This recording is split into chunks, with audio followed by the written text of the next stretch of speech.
Hello Philippines and hello world! How is it going everyone? My name is Tonette and welcome to my channel.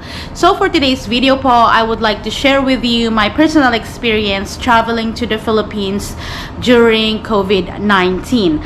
So as we all know, there has just been a lot of rules and regulations that has been changed since the pandemic started. And those rules and regulations varies on the country of destination.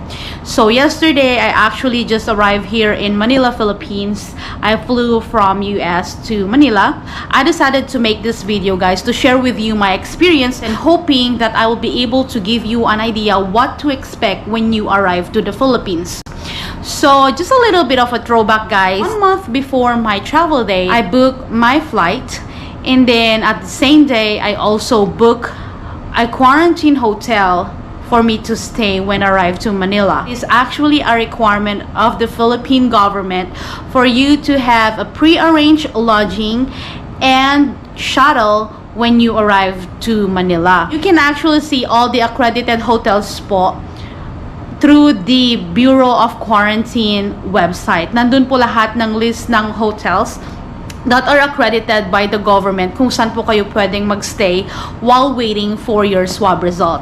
So I actually did that and I pick a hotel wherein it's an accredited one, and also they have an airport shuttle. Meron po sila ng service nun, so hindi na po ako nahirapan. It's the new normal, hindi na po yung family natin, it's not allowed anymore for your family to go and pick you up to the airport. And then 3 days before my flight, I actually registered online po for my electronic case investigation form, or this ECIF.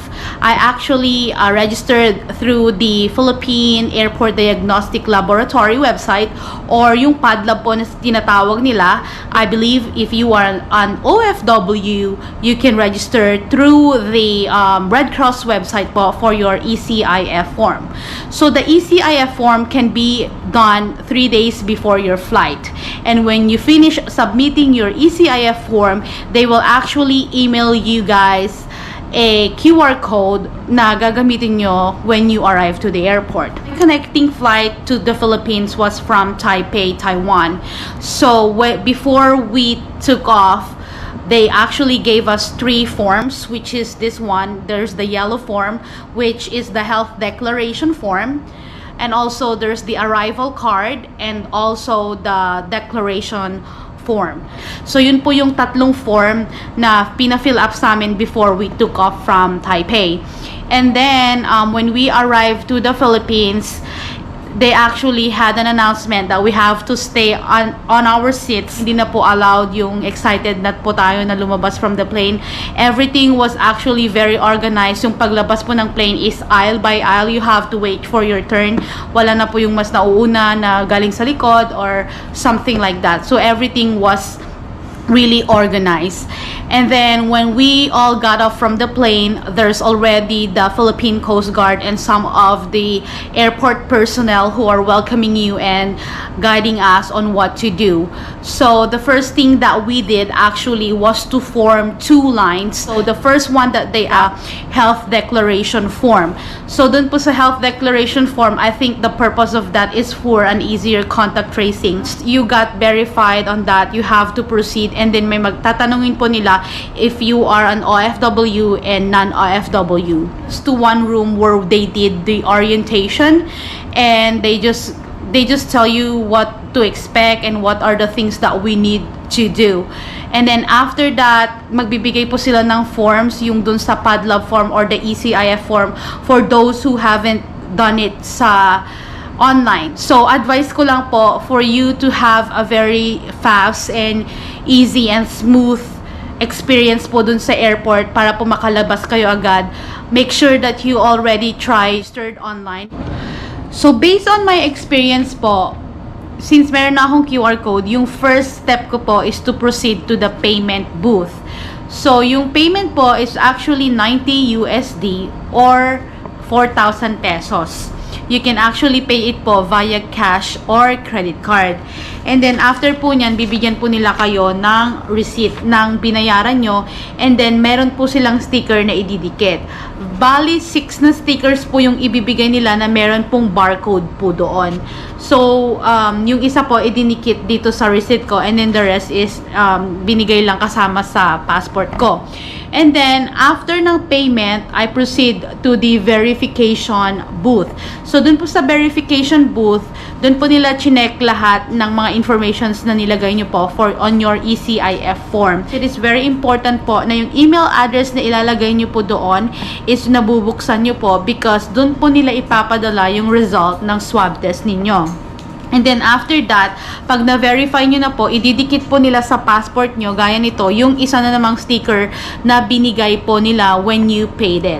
And then, yung the rest, yung 4 is kapag nag-swab test na po kayo. So, after the verification is nag-proceed na po ako dun sa swab test booth. So, sa Padlab po, meron po silang 4 na booth. And then, so what they did to me was, kinuhanan po ako through my throat and then sa nose po. So, dalawa po yun na test. Swab test was actually like probably 1 or 2 minutes max.